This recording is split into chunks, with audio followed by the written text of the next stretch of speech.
کیونکہ اگر M Q M اور پی ٹی آئی کے معاہدے کا اگر آپ جائزہ لیں، اور اگر ایون جب پی ٹی آئی چھوڑی ایم کیو ایم نے ان کے اتحاد ختم کیا، تو وہ بہت زیادہ جسٹیفائی نہیں کر سکے چھوڑنے کو. یعنی وہ سیکٹر آفس تو سیکٹر آفس تو آج بھی نہیں کھلے، اور آئندہ بھی مشکل لگ رہا ہے کھلنے کا. تو آپ نے اچیو کیا کیا؟ اور وہ بھی ایم کیو ایم کو بھی پتا تھا کہ سیکٹر آفس مسئلہ کس کا زیادہ ہے اور کون کھلوا سکتا ہے کون نہیں کھلوا سکتا. بلکہ اس زمانے میں تو بہت زیادہ یہ پر امید تھے کہ جو سینسس کا ان کا بنیادی مطالبہ ہے وہ حل ہو جائے گا، اور اس پہ بڑا کام ہو چکا تھا. یہی میں کہہ رہا ہوں کہ پی ٹی آئی سے معاہدہ توڑنے کی بہت ٹھوس وجوہات نہیں سامنے آ سکیں. اب جو زرداری صاحب کے ساتھ معاہدہ ہوا بہت اچھا معاہدہ ہے، اگر آپ اس کو آن فیس آف اٹ دیکھیں. یعنی اس میں کچھ چیزیں تو فوری ہو سکتی ہیں. حیدرآباد یونیورسٹی تو مسئلہ ہونا ہی نہیں چاہیے تھا، یہ تو پیپلز پارٹی کو خود کرنا چاہیے تھا. یونیورسٹی جتنی بنے اس میں خرابی کیا تھی اس میں تو وہاں. لیکن جیسے اب یہ گورنر کا مسئلہ ہے، گورنر کے مسئلے پہ سست روی ایم کیو ایم کے اپنے اندر ہے. پرابلم ایم کیو ایم کے اپنے اندر ہے. نسرین جلیل صاحبہ کے نام پہ، حالانکہ میرے لحاظ سے تو معتبر نام ہے، لیکن اگر اس پہ اعتراض آیا تو آپ کسی اور کو کر لیں. اور آپ کی بہت سے جو کینڈیڈیٹس تھیں اس میں کشور زہرا صاحبہ ہیں، اور جو دو تین نام تھے کسی اور کو. تو وہاں پرابلم آ رہی ہے ایم کیو ایم کے اندر. گورنر کے نسرین ان کو ریپلیس کیا جائے نہ کیا جائے. منسٹریز ایم کیو ایم نے کہا ہے کہ ہم پہلے ایکٹ ہے. اب لوکل باڈیز ایکٹ کا مسئلہ جو ہے، یہ 3 معاہدے ہیں. ایک انہوں نے جماعت اسلامی کے ساتھ معاہدہ کیا ہوا ہے پیپلز پارٹی نے، ایک انہوں نے پی ایس پی کے ساتھ کیا ہوا ہے، ایک انہوں نے ایم کیو ایم کے ساتھ کیا ہوا ہے. لیکن ایکٹ نہیں بن پا رہا.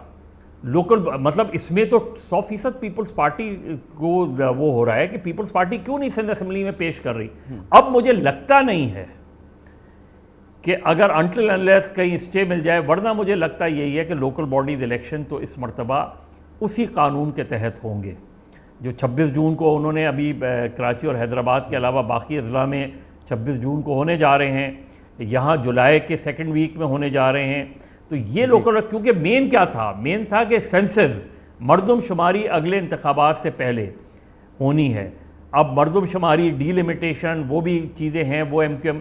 باقی جو ہے 60-40 اور یہ جو مسئلہ ہے، اس پہ میرا خیال ہے 2-4 میٹنگز تو ہونی چاہیے تھی. اور مظہر صاحب یہ جتنے بھی اس کے نکات ہیں، جتنے اہم نکات ہیں، سپریم کورٹ کے فیصلے کا 1 مہینے کے اندر عمل درآمد اس پر ہونا یا دیگر معاملات، قانون کے مطابق گرفتاریوں کو ختم کرنا یا مقدمات کو ختم کرنا، قانون کے مطابق نوکریاں دینا، یہ تو قانون کے مطابق ہیں. یہ تو از خود پیپلز پارٹی کو کرنا ہی چاہیے. اس میں تو معاہدے کی ضرورت نہیں تھی. بہرحال چلیں، یہ بھی معاہدے میں آ گیا. اس معاہدے باقی جتنے بھی معاہدے ہوئے ماضی میں ایم کیو ایم کے ساتھ، اس میں ایک اہم بات یہ ہے کہ اس میں پی ڈی ایم کی اتحادی جماعتیں ضامن ہیں، خود شہباز شریف صاحب بھی ضامن ہیں. تو اس کی اہمیت بڑھ جاتی ہے کہ اس پر عمل درآمد ہونا چاہیے.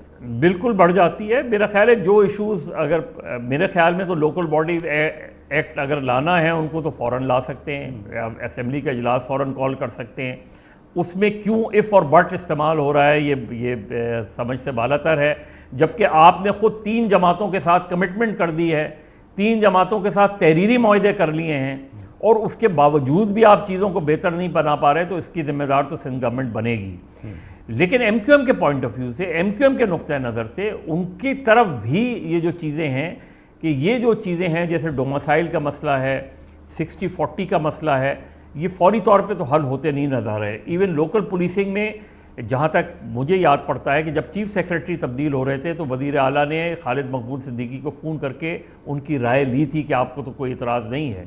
اسی طرح اگر آئی جی وغیرہ یا دیگر پولیس آفیسر، اور یہ بات دیکھیے، یہ بات اس سے ہر چیز سے بالاتر ہے کہ اربن سٹیز میں کراچی میٹروپولیٹن پولیس جو ہے وہ سب سے بہتر طریقہ ہے.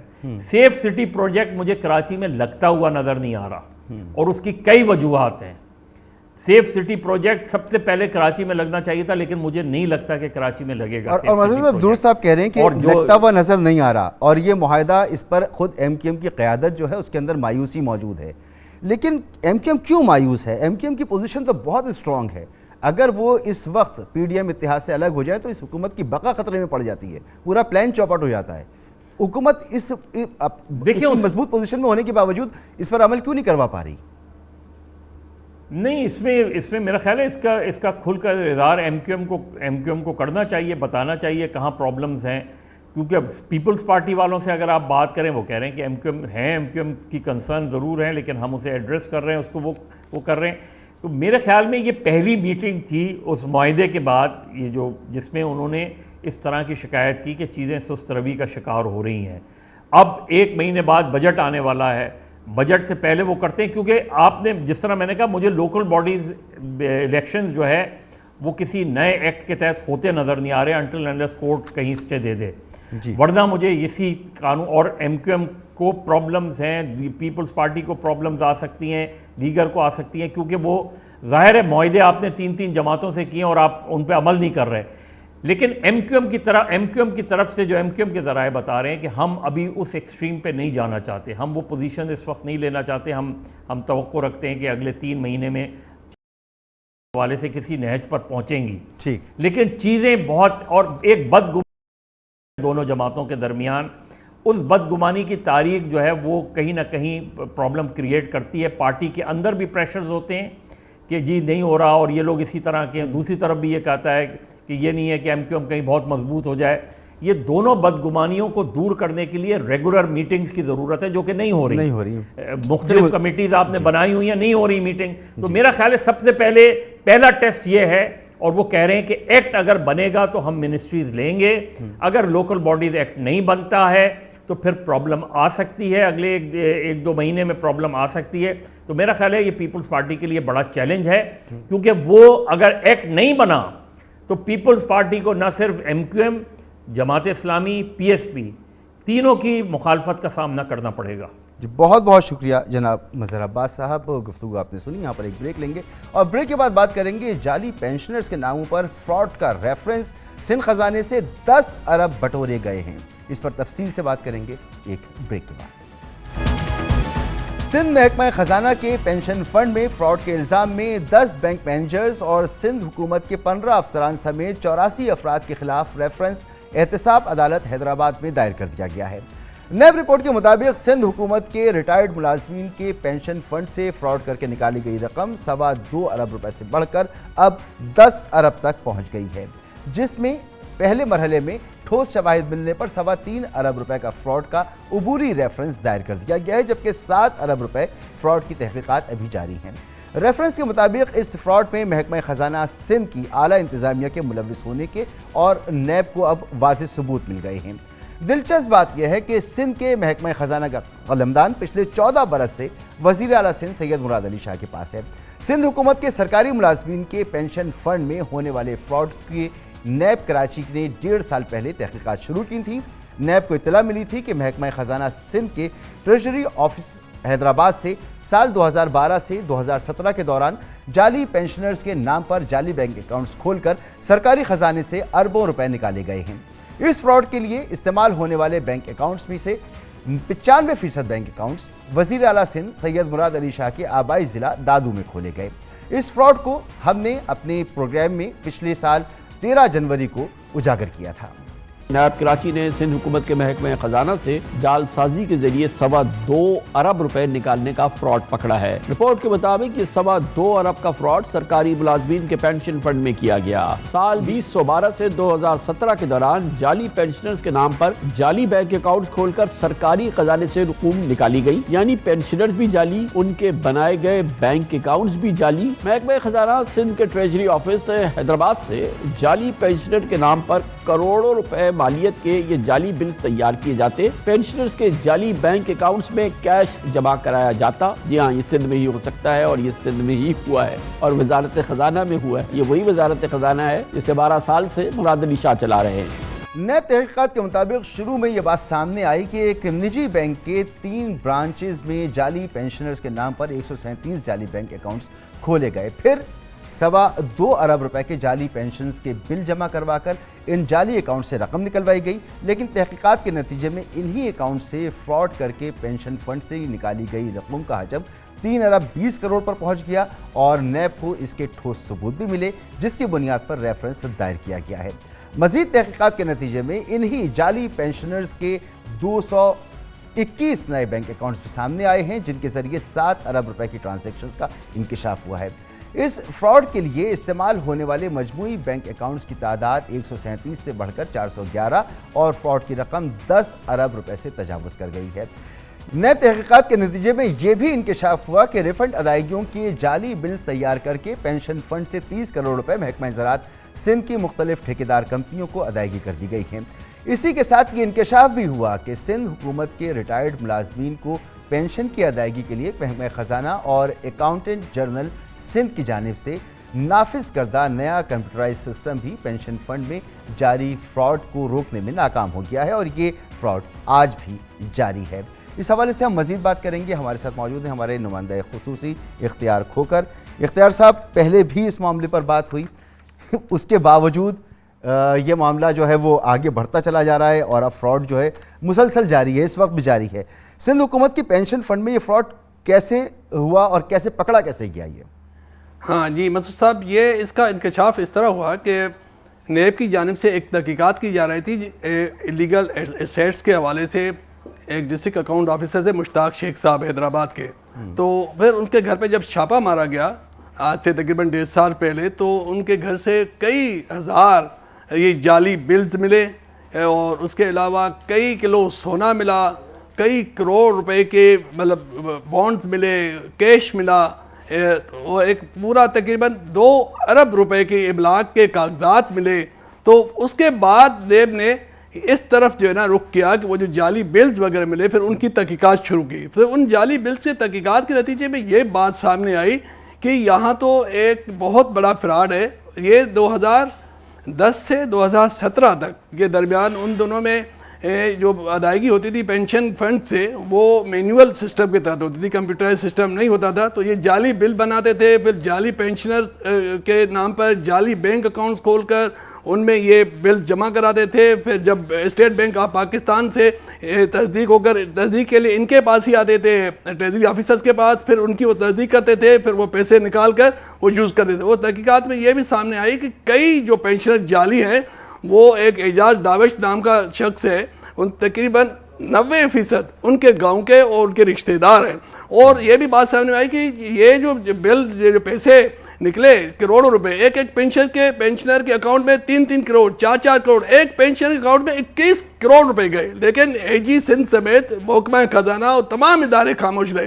اور یہ پیسے جب ان کے اکاؤنٹ سے نکلے تو پھر ان کے اکاؤنٹ سے یہ حکومت سندھ کے اور ٹریجری آفس کے جو افسران ہیں ان کی کمپنی میں بھی ہے، ایک اشرف جامری صاحب ہے، ان کی کمپنی میں پیسے آئے، یعنی کہ وہ پیسے لیئر ٹو لیئر پھر جو ہے نا حکمرانوں کی طرف جو ہے نا وہ منتقل ہوتے رہے۔ ظاہر سی بات ہے، اتنی بڑی ٹرانزیکشنز پینشنرز کے اکاؤنٹ میں ہوں اور کوئی اس کا نوٹس نہ لے، ایک چونکا دینے والی بات ہے۔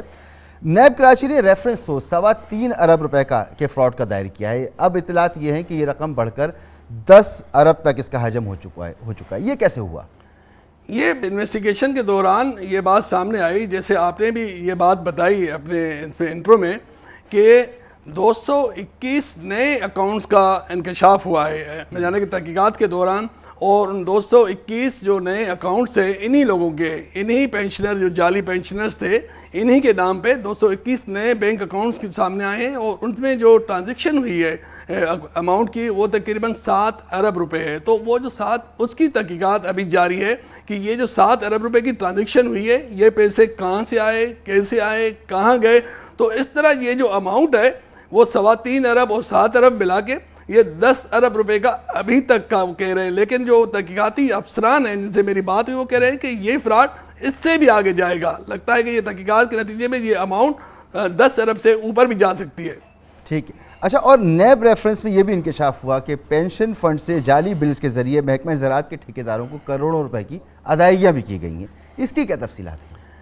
ہاں، یہ بہت دلچسپ بات ہے کہ حکومت سندھ میں کے بعد جو ریفنڈ کے جو پیسے ہوتے ہیں اس کے لیے ایک الگ ہیڈ ہے، ریفنڈ ہیڈ جو ہے نا محکمہ، جو ہمیشہ بجٹ میں اس کے لیے پیسے مختص ہوتے ہیں، اور اس ہیڈ میں اس وقت بھی تقریباً 20 کروڑ روپے مختص ہیں اور موجود ہیں۔ لیکن ہوا یہ کہ محکمہ زراعت سے ریفنڈ فارم پہ ایک جعلی بل بنے، پھر وہ ٹریجری آفس حیدرآباد میں جمع ہوئے، اور ٹریجری آفس حیدرآباد میں ایک سب اکاؤنٹنٹ ہے نوید مجید باجاری صاحب، جو وزیر اعلیٰ سندھ کے جو پرائیویٹ سیکرٹری ہیں سلیم باجاری ان کے قریب عزیز ہیں، وہ ان کو پینشن فنڈ کے اکاؤنٹ میں پنچ کرتے رہے اور پھر وہ پینشن فنڈ سے پیسے نکل کر محکمہ زراعت کی انجینئرنگ ونگ جو ہے اس کے اکاؤنٹ میں گئے اور وہاں سے وہ پیسے کیش ہوتے رہے. اور تحقیقات میں یہ بات سامنے آئی ہے کہ یہ اکاؤنٹ جو ہے محکمہ زراعت ہے اس میں 30 کروڑ تو یہ پینشن فنڈ کے، لیکن اس سے ٹوٹل ادائیگی تقریباً 1.25 ارب روپے کی ہے اور وہ تحقیقات جاری ہے. اور اس میں یعنی محکمہ زراعت کے افسران، ٹریجری افسران، بینک افسران، یہ تمام لوگ جو ہے نا یہ اس طرح مل کر یہ ریفنڈ بلز کے نام پہ جعلی ریفنڈ مل کر، یعنی کوئی ادائیگی یعنی کوئی پروکیورمنٹ ہوئی نہیں، اس پروکیورمنٹ کا جعلی ریفنڈ بہت شکریہ آپ کا، بہت شکریہ اختیار کھوکر صاحب. کئی اور سوالات بھی اس ضمن میں ہیں لیکن پھر کسی نشست میں انشاءاللہ. یہاں پر ایک بریک لیتے ہیں، ہوش ربا انکشافات ہمارے سامنے. ایک بریک کے دوران آپ ہیڈ لائنز جان سکیں گے، جس کے بعد پروگرام جاری. پاکستان تحریک انصاف کے اراکین قومی اسمبلی کے استعفے اس وقت ملک کی پارلیمانی سیاست کا ایک نیا قضیہ بن گئے ہیں. سابق وزیر اعظم عمران خان اپنے ایم این ایز کے مستعفی ہونے پر بضد ہیں، جبکہ شہباز حکومت استعفوں کی تصدیق پر مصر ہے. آج پشاور میں ڈیجیٹل میڈیا کے نمائندوں سے ملاقات میں سابق وزیر اعظم عمران خان نے کہا کہ پی ٹی آئی قومی اسمبلی سے مستعفی ہو چکی ہے. ہم نے قومی اسمبلی کے فلور پر ڈپٹی اسپیکر کے سامنے مستعفی ہونے کا اعلان کیا تھا، اس لیے ہمارے کسی رکن کو استعفوں کی تصدیق کے لیے جانے کی ضرورت نہیں ہے. عمران خان کا کہنا تھا کہ اگر قومی اسمبلی میں واپس گئے تو اس کا مطلب امپورٹڈ حکومت کو تسلیم کرنا ہوگا، جبکہ کل اسپیکر قومی اسمبلی راجہ پرویز اشرف نے پی ٹی آئی کے 131 مستعفی ایم این ایز کو انفرادی طور پر استعفوں کی تصدیق کے لیے پیر 6 جون سے طلب کر لیا ہے. ترجمان قومی اسمبلی کے مطابق تصدیق کا عمل 10 جون تک جاری رہے گا. روزانہ 30 مستعفی اراکین اسپیکر سے ملاقات کریں گے. ہر رکن 5 منٹ کا وقت اس کے لیے مقرر کیا جائے گا. آج سے 50 روز قبل 11 اپریل کو پی ٹی آئی کے ایم این ایز نے اجتماعی طور پر قومی اسمبلی میں کھڑے ہو کر مستعفی ہونے کا اعلان کیا تھا.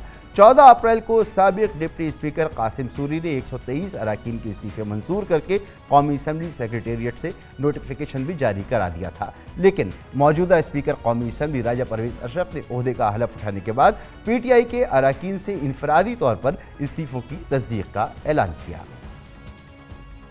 آج اسپیکر قومی اسمبلی راجہ پرویز اشرف نے پی ٹی آئی کے اراکین کے استعفوں کے معاملے پر آئینی و قانونی ماہرین سے رائے طلب کر لی ہے.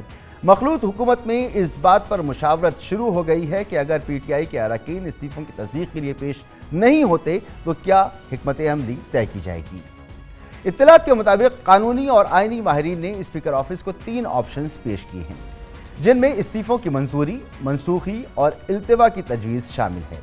وفاقی وزیر قانون اعظم نذیر تارڑ نے عمران خان اور شاہ محمود قریشی اور فواد چودھری اور شیریں مزاری سمیت ان اراکین کی استعفوں کی منظوری کا مطالبہ کیا ہے جنہوں نے قومی اسمبلی کے فلور پر استعفے دیے.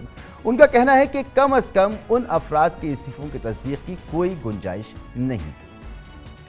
لگتا ہے کہ اگر پی ٹی آئی کے اراکین کے استعفے منظور بھی کیے گئے تو پہلے مرحلے میں تحریک انصاف کی مرکزی قیادت کو اسمبلی سے فارغ کیا جائے گا. اس صورتحال پر پی ٹی آئی کے وائس چیئرمین شاہ محمود قریشی کا کہنا ہے کہ ان کا یا دیگر کلیدی رہنماؤں کے استعفے انوکھے نہیں. انہوں نے کہا کہ حکومت استعفوں کے معاملے پر پک اینڈ چوز نہ کرے، یہ دھاندلی کی ایک مثال ہوگی. اطلاعات کے مطابق کل پشاور میں تحریک انصاف کی کور کمیٹی کے اجلاس میں پارٹی کے متعدد رہنماؤں نے قومی اسمبلی میں واپسی کی تجویز کے حق میں ووٹ دیا اور کہا کہ قومی اسمبلی تحلیل نہ ہوئی تو 1.25 سال تک پارلیمانی سیاست کے باہر نہیں بیٹھا جا سکتا. خبریں ہیں کہ اسپیکر پنجاب اسمبلی چودھری پرویز الہی نے شاہ محمود قریشی سے کل ملاقات میں پی ٹی آئی کو استعفوں کے معاملے پر نظر ثانی کا مشورہ دیا اور کہا کہ تحریک انصاف کو عوامی سیاست کے ساتھ پارلیمنٹ کے اندر بھی بھرپور اپوزیشن کرنی چاہیے. بلا شبہ ملک کی سب سے بڑی جماعت 155 ایم این اے سے خود ساختہ دستبرداری کے بعد پارلیمانی تنہائی کا شکار ہے. پچھلے ہفتے شہباز حکومت کو نیب قانون اور الیکشن ایکٹ میں ترمیم میں کسی دشواری کا سامنا نہیں کرنا پڑا. وزیر اعظم شہباز شریف اور پی ٹی آئی کے ناراض رہنما اور موجودہ اپوزیشن لیڈر راجہ ریاض کی مشاورت سے الیکشن کمیشن کے 2 اراکین کی تقرری ہو گئی. امکان ہے کہ قومی اسمبلی سے پی ٹی آئی کی غیر موجودگی میں بہت جلد اور بآسانی نئے چیئرمین نیب کی تعیناتی بھی عمل میں آ جائے گی. ان اقدامات کے بعد لگتا ہے شاید تحریک انصاف کو قومی اسمبلی سے استعفوں کا فیصلہ سیاسی غلطی لگ رہا ہے اور وہ واپسی کی راہ تلاش کر رہے ہیں.